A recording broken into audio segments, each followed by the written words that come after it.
Imagina que eres una niña de 13 años, encerrada en una habitación oscura, rodeada de paredes que han escuchado secretos que nadie se atreve a nombrar.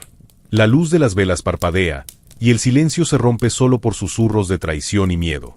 Esa noche no es un rito de unión, sino el principio de un abismo que marcará tu alma para siempre.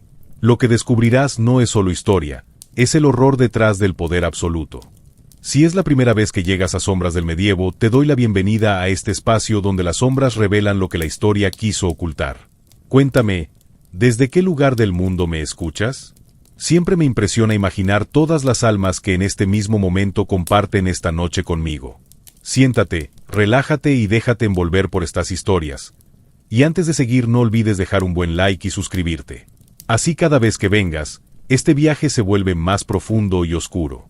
Lucrecia Borgia nació en Roma, el 18 de abril de 1480, en una casa que no era del todo un hogar. Era hija ilegítima de Rodrigo Borgia, un cardenal español con ambiciones que rozaban lo imposible, y de Vanosa Catanei, su amante oficial. Creció en un mundo donde las sonrisas podían ser armas y donde el cariño, si llegaba, siempre estaba contaminado por un cálculo político. En sus primeros años, fue criada lejos de sus padres, bajo la supervisión de una nodriza y de monjas elegidas por su padre para garantizar una educación refinada. Aprendió latín, música y protocolo antes de comprender realmente lo que significaban las palabras padre o madre. No existían tardes de juego sin testigos, todo estaba vigilado, todo era moldeado. Su niñez fue, en realidad, un entrenamiento. Rodrigo Borgia, años después convertido en el Papa Alejandro V, no veía a su hija como una niña, sino como una pieza clave en un tablero europeo lleno de reyes, duques y condotieros.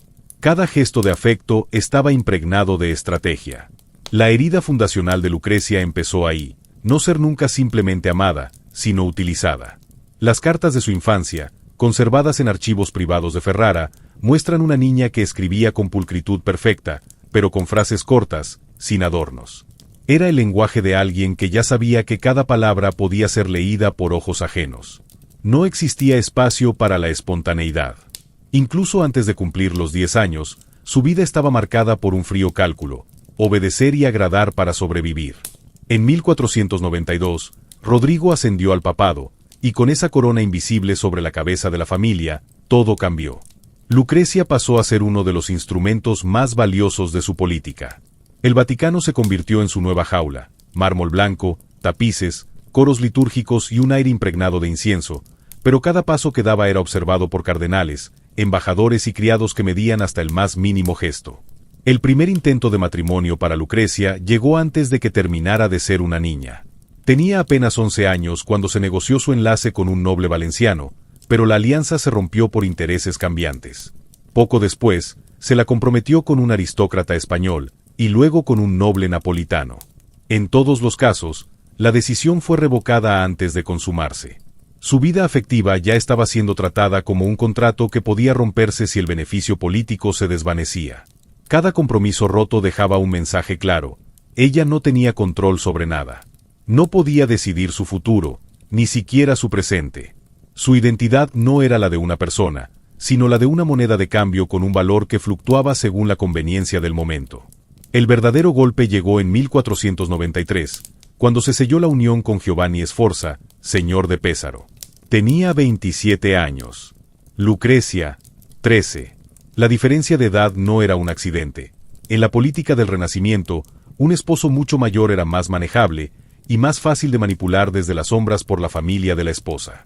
El contrato matrimonial estipulaba que la consumación se retrasaría debido a la juventud de la novia, pero esa cláusula, más que protegerla, era un arma estratégica. Permitía mantener al marido bajo amenaza de anular el enlace si las circunstancias lo requerían. Aquí aparece su primer problema humano, real y tangible: la humillación de ser tratada como un objeto sin voz, atrapada entre el deber filial y un destino que no entendía del todo. La corte esperaba verla cumplir un rol para el que no estaba preparada física ni emocionalmente, mientras los rumores sobre su virginidad y la naturaleza de su relación con su padre comenzaban a filtrarse por pasillos y salones. En Roma, los rumores eran tan peligrosos como las espadas. Y en el Vaticano, podían matar más rápido que un veneno. La boda fue un despliegue de lujo. Vestidos bordados en oro, música, un banquete interminable, pero para Lucrecia, todo era una escenografía vacía. Sabía que, tras esa noche, las miradas se volverían más invasivas. El verdadero juicio comenzaba en privado. Un testigo de la época, el embajador veneciano Antonio Giustinian, escribió que el Papa trataba la boda de su hija como una victoria política, no como un evento familiar. Lo que para otros era un momento íntimo, para los Borgia era un espectáculo. Pero aquella noche de bodas no fue el inicio de una vida conyugal. Fue el principio de una guerra silenciosa que se libraría entre paredes, camas y cartas cifradas. En los meses posteriores, Lucrecia quedó atrapada en un limbo extraño, casada pero no consumada, esposa pero aún niña. Las presiones crecían. La familia Sforza exigía una prueba de la unión, Alejandro V maniobraba para retrasarla. Y en medio de todo, ella intentaba encontrar un lugar en un mundo que la trataba como invisible, salvo cuando servía a los intereses de los suyos. Giovanni, frustrado por la situación, empezó a distanciarse, pero sin desafiar abiertamente al Papa. En cartas interceptadas por espías florentinos, se quejaba de que su esposa estaba demasiado bajo el control de su familia y que él se sentía un invitado incómodo en su propia casa. Para Lucrecia, esto significó aislamiento. Sus damas de compañía eran también informantes. Sus conversaciones eran filtradas, sus movimientos anotados. Cada visita de su esposo se convertía en un acto protocolario más que en un encuentro humano. El problema no era solo la ausencia de intimidad física, sino el vacío emocional. Lucrecia empezaba a entender que su vida estaría marcada por decisiones que otros tomarían por ella, y que cualquier intento de independencia podía pagarse con su reputación o su vida. Pero lo que nadie imaginaba era que la verdadera tragedia no vendría de lo que ocurrió en ese matrimonio, sino de lo que nunca ocurrió. Y esa ausencia sería el arma más afilada que los Borgia usarían en los años siguientes. La estrategia de Alejandro V estaba clara. Mientras el matrimonio de su hija no se consumara, podía romperlo cuando quisiera sin perder la fachada de legalidad. Lo que para Giovanni Sforza era un matrimonio estancado, para el Papa era un contrato en pausa, una carta que podía quemar en el momento más conveniente. A finales de 1496, la tensión entre las dos familias alcanzó un punto crítico. El Papa ya no veía a los Sforza como aliados estratégicos. Las alianzas en Italia cambiaban tan rápido como el viento. La cercanía de Milán con Francia se había vuelto una amenaza para sus planes, y Giovanni, con su carácter cada vez más hostil, era ahora un obstáculo. En vez de buscar un acuerdo privado, Alejandro optó por un método más cruel y efectivo, destruirlo públicamente. Y para eso, usaría el arma más sucia que podía blandir, la intimidad con su propia hija. En los pasillos del Vaticano comenzaron a circular rumores controlados por los hombres de confianza del Papa. Se decía que el matrimonio nunca se había consumado. Se hablaba de incapacidad física de Giovanni. La acusación no era inocente. En el Renacimiento, la virilidad de un noble era tan importante como su linaje. Una vez cuestionada, su autoridad política quedaba herida de muerte. Los embajadores en Roma informaban de banquetes donde, entre brindis y carcajadas, se insinuaba que la joven Lucrecia aún era inocente, pese a llevar años casada. No era un chisme improvisado, era una campaña de demolición calculada. Cada broma, cada susurro en la corte, tenía un único objetivo: forzar a Giovanni a ceder. Pero eso no fue lo peor. Las burlas eran solo la superficie de un plan mucho más perturbador. En marzo de 1497, el Papa convocó un tribunal eclesiástico para anular el matrimonio. El proceso fue público, humillante y cruel. Giovanni fue llamado a declarar, y en vez de defenderlo, los testigos presentados eran miembros de la corte papal que confirmaban que Lucrecia era virgen. La acusación oficial: impotencia. Giovanni reaccionó con furia. Acusó directamente a Alejandro V de usar a su hija como moneda de cambio y de encubrir una relación incestuosa con ella. Estas palabras, recogidas en cartas del embajador de Ferrara, fueron un terremoto político. El Vaticano, lejos de desmentirlo con firmeza, lo ridiculizó aún más, como si la acusación fuera un berrinche desesperado. La estrategia era clara: no dignificarse con una defensa, sino ahogar la acusación bajo una avalancha de burla pública. El juicio terminó como el Papa había planeado. El matrimonio se anuló bajo el argumento de que Giovanni era incapaz de consumarlo. No hubo sanciones formales contra él, pero su reputación quedó destrozada. En las cortes italianas, un noble podía sobrevivir a una derrota militar, pero no a una humillación sexual. Lucrecia, mientras tanto, quedó atrapada en un papel ambiguo. Oficialmente, había sido liberada de un marido incapaz. Extraoficialmente, su nombre circulaba en conversaciones envenenadas, asociado a rumores de incesto con su padre y con su hermano Cesare. El daño no era solo para Giovanni, era una herida que también marcaría a la joven, aunque en silencio. Un cronista anónimo de Mantua anotó en su diario: ninguna mujer tan joven ha sido tan expuesta a la opinión de todos, sin que nadie escuche su voz. El clímax de esta estrategia llegó cuando, apenas un mes después de la anulación, Alejandro empezó a negociar un nuevo matrimonio para su hija, esta vez con Alfonso de Aragón, hijo ilegítimo del rey de Nápoles. La rapidez del movimiento fue una declaración de intenciones. La humillación de Giovanni había sido solo un trámite para reposicionar a Lucrecia en un juego de alianzas más ventajoso. Este acto selló la transformación del conflicto íntimo en un arma política.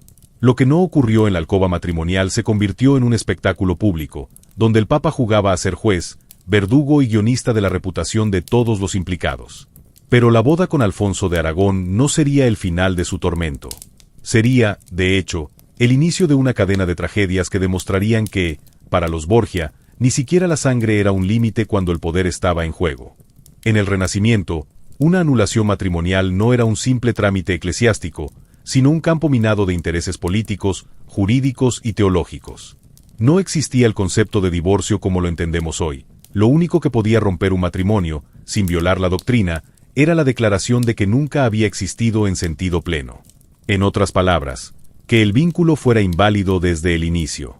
La Iglesia, bajo el control directo del Papa, se reservaba la última palabra en estas causas. Los argumentos admitidos eran limitados: consanguinidad no revelada, consentimiento forzado, edad ilegal al momento del enlace y, de forma mucho más escandalosa, la incapacidad física para consumar la unión. Esta última era la más delicada porque exponía la intimidad de los esposos a un juicio público. En la práctica, acusar a un cónyuge de impotencia era un arma política que podía destruir su reputación de forma irreversible. El acusado debía someterse a pruebas humillantes, que incluían interrogatorios médicos, testimonios de sirvientes, e incluso, en casos extremos, demostraciones ante testigos designados por el tribunal eclesiástico. En una época donde la virilidad y la fertilidad eran sinónimo de poder, este tipo de acusaciones no solo derrumbaban carreras políticas, sino que podían condenar a familias enteras al desprestigio. En la corte papal del siglo XV y XVI, las anulaciones por impotencia tenían un patrón. Casi siempre afectaban a matrimonios que estorbaban a facciones políticas con más influencia que los implicados. El caso de Rodrigo Borgia, ya convertido en Alejandro V, no fue una excepción. La acusación servía como bisturí. Cortaba la unión no porque fuera falsa en sí misma, sino porque la anulación beneficiaba a quienes dictaban las reglas. Ejemplos paralelos abundan. En 1497, Luis XII de Francia logró anular su matrimonio con Juana de Valois alegando que nunca había sido consumado, a pesar de que ambos llevaban años viviendo como pareja. La anulación fue aprobada por el Papa, y el monarca pudo casarse con Ana de Bretaña, asegurando así el control sobre uno de los territorios más codiciados de Europa. El proceso fue tan público que las burlas sobre la supuesta deformidad física de Juana circularon por las cortes europeas durante años. Algo similar ocurrió en Inglaterra, aunque con un matiz distinto, durante el reinado de Enrique VIII. La supuesta invalidez de su matrimonio con Catalina de Aragón, basada en que ella había sido esposa de su hermano, se apoyaba en argumentos bíblicos y no médicos. Pero la lógica era la misma: moldear las leyes divinas al beneficio de la corona. En todos estos casos, el patrón se repetía. Cuando el poder deseaba un resultado, la maquinaria eclesiástica encontraba el pretexto legal. Lo más brutal de este mecanismo era que no se limitaba a las altas esferas. En ciudades como Florencia o Venecia, familias de comerciantes o nobles menores usaban el mismo recurso para deshacerse de alianzas incómodas. Una acusación de impotencia podía arruinar la posición social de un hombre, dejando a la mujer en una situación ambigua, liberada del matrimonio, pero marcada como mujer no tocada, lo que generaba sospechas y rumores que podían impedirle volver a casarse. En el caso de la familia Borgia, la maniobra tuvo un valor doble. No solo eliminó un matrimonio que no servía a sus intereses, sino que envió un mensaje claro a cualquier aliado o enemigo. Si el Papa podía usar la intimidad de un hombre como moneda política, nadie estaba a salvo. No importaba el rango, la riqueza o la nobleza de sangre. Si era necesario, se abrirían las sábanas de tu alcoba ante toda Roma. El Renacimiento, a pesar de su imagen de época luminosa y de avances culturales, estaba lleno de estos juicios públicos sobre la vida privada. Lo que hoy se consideraría una violación flagrante de la intimidad, entonces era un espectáculo legítimo. Los rumores se expandían en las plazas, las crónicas oficiales los registraban, y las familias aprendían que la reputación no dependía de la virtud, sino de a quién servías y a quién estorbabas. Bajar la intensidad del relato aquí no significa suavizarlo, sino dejar claro que este no era un caso aislado. La política matrimonial del Renacimiento funcionaba como un ajedrez. Las piezas se movían según la conveniencia del momento, y si había que sacrificar un rey, una reina o un peón, se hacía sin miramientos. En el centro de este tablero, el Papa no solo era árbitro, sino también jugador y verdugo. Y en esta partida, Alejandro V demostró que no necesitaba espadas para derrotar a sus rivales. Bastaba con un sello, un decreto, y la exposición pública de un secreto que nadie querría escuchar, pero que todos recordaban. Tras la anulación pública y humillante de su primer matrimonio, la vida de Lucrecia Borgia no mejoró. La niña que había sido convertida en moneda de cambio política empezó a transformarse en un símbolo de un poder que se alimentaba del escándalo y el silencio. Su segundo enlace con Alfonso de Aragón, hijo ilegítimo del rey de Nápoles, fue presentado como una alianza estratégica destinada a fortalecer el control de los Borgia en el sur de Italia. Pero lo que detrás de los ornamentos, las celebraciones y las miradas vigilantes se escondía era un ritual grotesco que confirmaba que la corrupción se había institucionalizado. El palacio papal se convirtió en escenario de fiestas extravagantes donde el poder se mostraba como un espectáculo decadente. Banquetes con platos exóticos, orgías disfrazadas de reuniones cortesanas y juicios arbitrarios que castigaban sin pruebas a los enemigos o a los que caían en desgracia. Los Borgia usaban estos actos para demostrar que dominaban no solo la política, sino la vida misma de Roma. Durante la boda con Alfonso, los testimonios de damas de compañía y criados revelan que Lucrecia caminaba entre esos salones como una figura atrapada entre la opulencia y el miedo. Sus ojos, que una vez reflejaron inocencia, ahora estaban endurecidos por la desconfianza y la obligación. Los rumores sobre la pureza de Lucrecia no desaparecieron, por el contrario, se intensificaron. En la corte, se murmuraba sobre su relación con su hermano Cesare, un hombre que cada vez mostraba más signos de un carácter despiadado y obsesivo. Se decía que el vínculo entre ellos trascendía lo familiar para convertirse en una alianza oscura, donde el poder y el deseo se mezclaban en un peligroso equilibrio. Pero la verdadera corrupción no estaba solo en las paredes del palacio, sino en la manera en que la familia usaba la imagen de Lucrecia como un arma política que podía abrir o cerrar puertas, justificar alianzas o destruir enemigos. Los juicios que dictaba Alejandro V se convirtieron en farsas destinadas a mantener la apariencia de justicia, pero en realidad eran herramientas para eliminar a quien se opusiera a sus planes. La fama de Lucrecia como conspiradora no fue solo el producto de la propaganda enemiga, sino una sombra que la familia cultivó con inteligencia, usándola para distraer y confundir. Alfonso de Aragón, aunque inicialmente un aliado fuerte, terminó siendo una víctima más de esta maquinaria. Su muerte, en 1500, sospechosamente rápida y rodeada de rumores de asesinato, dejó claro que para los Borgia, ni siquiera la sangre podía garantizar protección. En este escenario, Lucrecia se convirtió en un símbolo trágico, víctima y verdugo a la vez, una mujer cuya vida estaba marcada por la ritualización de la corrupción familiar y la imposición constante del poder como espectáculo. Y cuando parecía que nada podría romper este ciclo de violencia y manipulación, la corte se preparaba para una nueva sacudida. Una ruptura que desafiaría no solo a los enemigos externos, sino las propias reglas sagradas que sostenían a la Iglesia y al poder papal. La decadencia de los Borgia no solo se gestaba en la intimidad o en las alianzas matrimoniales, sino que pronto alcanzó un nivel público y provocador que alteró el frágil equilibrio de poder en la Italia renacentista. Alejandro V, consciente de la creciente oposición dentro de la Iglesia y de la nobleza, decidió responder con un gesto de arrogancia y desafío que bordearía lo sacrílego. El Papa, que debía ser el guardián de la moral y la unidad cristiana, comenzó a ordenar ataques directos contra sus enemigos en el clero y la nobleza, usando la religión como máscara y el poder absoluto como arma. En 1498, excomulgó a nobles poderosos que se atrevieron a cuestionar su autoridad, no solo por razones políticas, sino por motivos personales, fomentando una atmósfera de miedo y sometimiento. Mientras tanto, sus discursos públicos comenzaron a llenarse de un tono delirante. Declaraba sin tapujos que su mandato era un designio divino, que Roma estaba destinada a ser su reino personal y que nadie, ni siquiera las órdenes religiosas más antiguas, podían desafiar su poder. Sus palabras, pronunciadas en la Basílica de San Pedro, resonaban con un orgullo casi blasfemo. La ruptura simbólica más profunda ocurrió cuando Alejandro V permitió que miembros de su propia familia usaran insignias y títulos reservados exclusivamente para la nobleza romana. En un acto sin precedentes, Cesare Borgia fue nombrado duque y comandante de ejércitos papales, consolidando el poder militar en manos de un clan conocido por su crueldad y ambición desmedida. Pero el desafío no terminó ahí. En un gesto que hizo temblar los cimientos del Vaticano, el Papa autorizó la profanación de capillas y la intervención en rituales sagrados para forzar la obediencia de sus opositores. Las calles de Roma se convirtieron en un escenario de terror controlado, con ejecuciones públicas disfrazadas de castigos divinos y espectáculos que mezclaban religión y violencia. Los Borgia demostraron que el poder podía mancharse con sangre sin perder su brillo. Lucrecia, atrapada en medio de esta tormenta, veía cómo su nombre y su cuerpo seguían siendo instrumentos para mantener ese orden de miedo y sumisión. Su posición como duquesa de Ferrara la obligaba a navegar entre la necesidad de aparentar respeto y la realidad brutal de una familia que no dudaba en destruir todo a su paso. El ascenso de Cesare como brazo armado del Papa marcó el inicio de una guerra abierta contra quienes se resistían a la influencia borgiana. Sus campañas militares eran brutales, y las órdenes que recibía no distinguían entre enemigos políticos y civiles inocentes. Este clima de ruptura externa amplificó la sensación de que la Iglesia ya no era una institución sagrada, sino un reino de corrupción, violencia y delirio personal, con Alejandro V como emperador absoluto. Y mientras Roma caía en esta espiral de caos y poder absoluto, las heridas internas de la familia se profundizaban.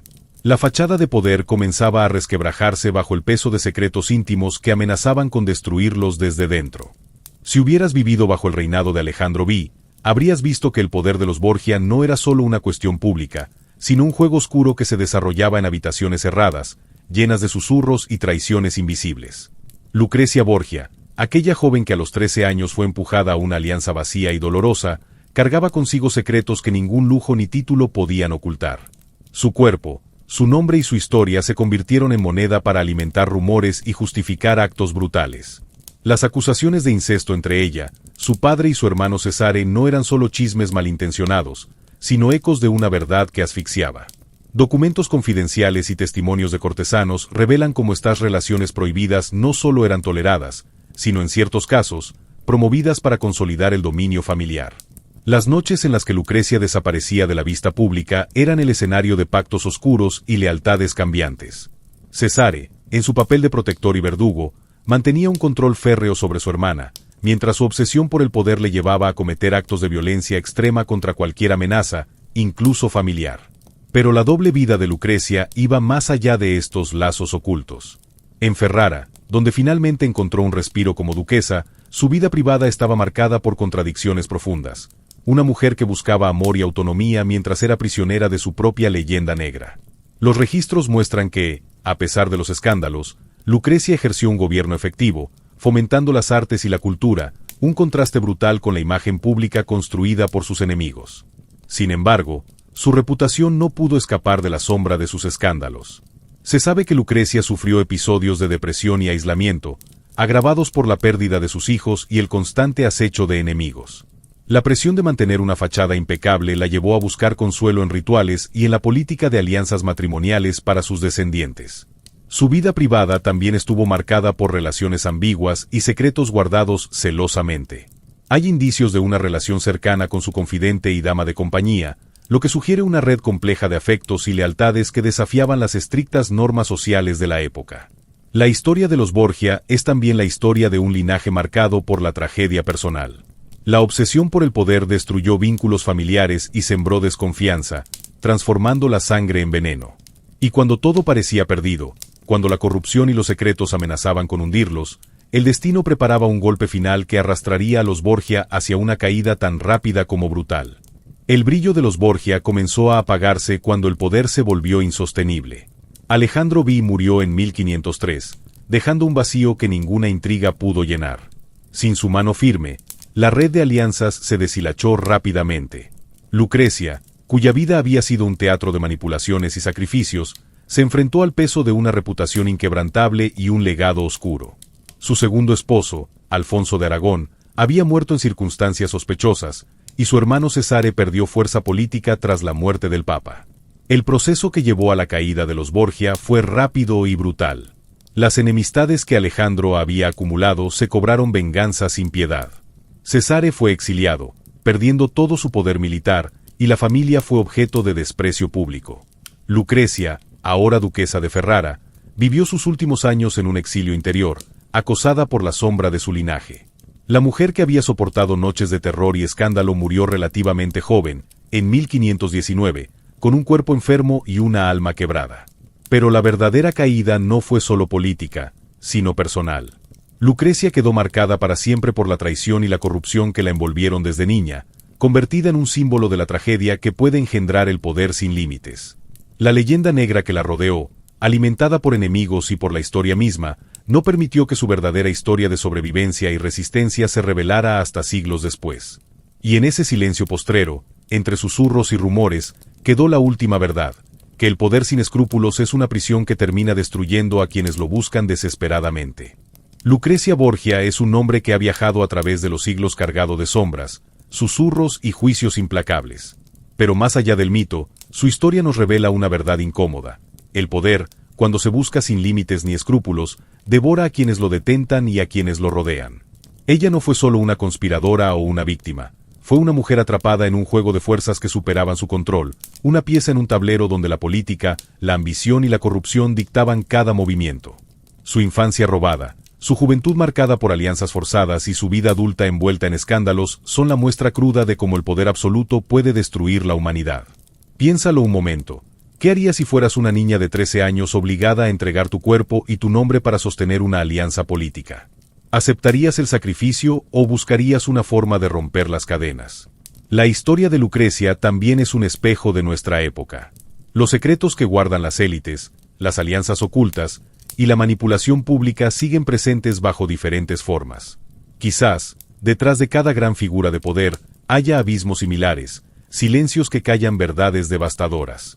Este relato no busca redimir ni condenar, sino invitarte a cuestionar la narrativa oficial y a mirar más allá de los títulos y los escándalos. Lucrecia Borgia fue más que una leyenda negra, fue un ser humano con heridas profundas, atrapada en un mundo que la usó y la destruyó. ¿Tú también lo habrías permitido? Si esta historia te estremeció, si te hizo dudar o te hizo ver con nuevos ojos la complejidad del poder y la vulnerabilidad, te invito a compartir tus pensamientos en los comentarios. ¿Crees que Lucrecia fue una víctima o una jugadora en el tablero? ¿Cómo interpretas la corrupción que definió su vida? No olvides suscribirte para seguir explorando juntos los abismos ocultos de la historia, donde el lujo de los tronos se mezcla con el dolor y la traición. Comparte este video con quienes buscan entender que el poder no solo cambia la historia, sino que también destruye almas. Bienvenido al único lugar donde la Edad Media nunca terminó, y aún no has visto lo que sigue.